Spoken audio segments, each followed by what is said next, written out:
Hello guys, I fear something bad is going on between Donald Trump and Angela Merkel. Let me explain why.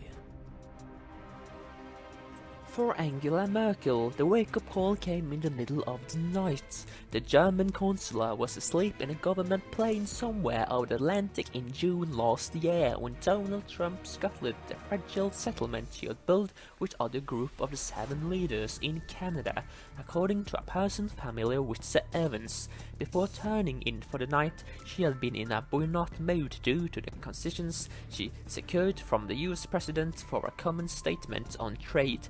When he went back on his word, she was stunned. Merkel has faced a barrage of attacks since Trump took office over German luxury cars, defense spending, Iran, Russian gas, and doing business with China's Huawei technologies company. But it was the rupture of the last June's G7 meeting that made up her mind. Trump is not a partner that Germany can rely on. Almost 12 months on, the situation has only gotten worse. There's a mix of anguish and frustration in Berlin, and officials are asking themselves whether the relationship has already crossed the point of no return. Even if Trump loses in 2020, they say the trust that underpinned the transatlantic friendship for 7 decades may be gone for good. Germany has already started building new alliances that will safeguard its interests in a world where the USA wants, and some of them are not to Washington's liking. We have to take our destiny much more into our own hands in the future if we want to be strong, Merkel told a political rally on Friday in Munich. Trump's beef. When the consular visits the United States on Thursday, she will give a commencement speech at Harvard University, but she won't bother visiting the White House as she has the past 2 years. United States officials insist that Trump respects Merkel, but they also give a sense of the misunderstanding at the heart of their relationship. Trump's main beef with Merkel is Germany's trade surplus, one senior administration official said, but the United States administration has little patience with the fact that Germany, like all other European Union members, has handed control of trade negotiations with Brussels. Trump argues that Germany should be able to use its leverage as Europe's largest economy to sway the talks. In private meetings, the president has implored Merkel to engage personally in trade talks, the official said, but the consular insists he has to speak to the European Commission. The official insists there is no animosity, but nor is there any reports. The president has his opinions, and I have mine, Merkel said in an interview with CNN aired Thursday. Very often we also find common ground. If not, then we have to keep on talking and negotiating. It's the far cry from Barack Obama, or even she embraced Obama when he visited the Chancellery in April, and in 2007 she was delighted to visit Bush's Texas ranch. White House tour. It is not that Trump and Merkel haven't tried.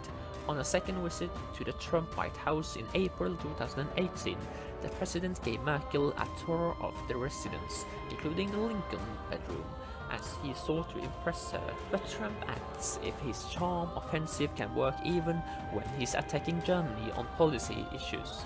For Merkel, it all adds up on the results in a president she can't trust.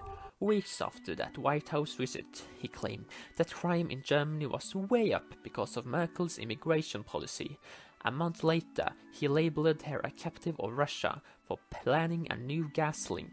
In December, United States officials threatening to shut Germany out of shared intelligence networks if Huawei was allowed to supply equipment for the country's 5th-generation data networks. Merkel's fear. All this is part of a broader assault on the multilateral world order that has kept Germany safe and made it rich. As Trump steps up his attacks, Merkel's warnings about the dangers that pose the growing and darker. After the last White House visit, the Chancellor began to ruminate on the 30 Years' War, which devastated Europe in the 7th century.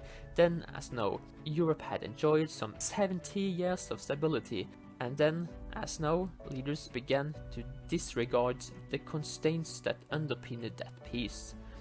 in one fell swoop. The whole order went in the trash, Merkel said at the religious conference a few days after returning from Washington. That's increasingly how decision makers in Germany view the transatlantic relationship. Even as they muddle through in areas where cooperation is possible, the toughest issues are getting tougher. Trump policy of maximum pressure on Iran has left German officials struggling to hold together the accord that restricted the regime's ability to produce weapons-grade uranium after the United States pulled it out. German officials are bewildered that they see a lack of strategic direction, with German businesses angry at being forced to bow to threats from the White House. One senior official said Iran could be the issue that triggers a broader rupture between the United States and Germany. New ties to Russia. As Trump turns the screws, he's forging Germany into the arms of rival powers like China and Russia, a move that serves a turn to deepen their frustration in Washington. Perhaps the most significant example is the Nord Stream 2 pipeline, which will pump 55 billion cubic meters of natural gas a year on the Baltic Sea from Russia to Germany.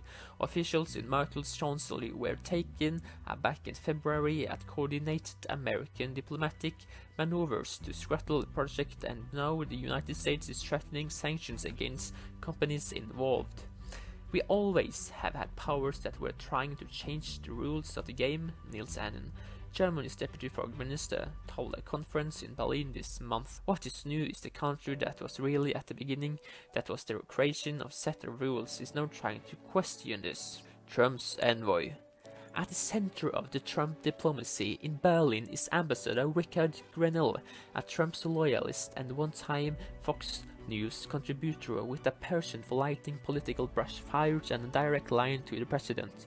General Sharp's elbows might be a deliberate tactic for Trump, but at least in the short term, they damaged his cause. Trump has potential allies in Berlin who agree that Germany should raise defense spending and take harder line on Russia, but General's scorehead's earth approach is alienating the German public and making it difficult for them to offer him support, according to several officials. The way in which at least American administration makes policy in general at the moment, with a lot of sanctions, with the fact that international agreements are scrapped, is not a good way to cooperate.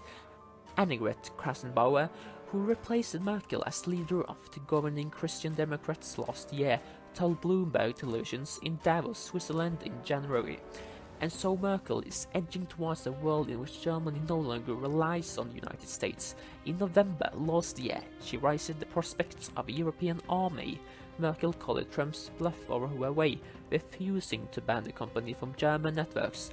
And the Russian gas pipeline is going ahead, but it's not the world that Merkel has sought, and it is not one that she welcomes. When she realized it will fall to her to build it on that flight back from Quebec, she was shocked. She avoided reporters on a plane until they landed again in Berlin. Then she got straight into a car and drove off.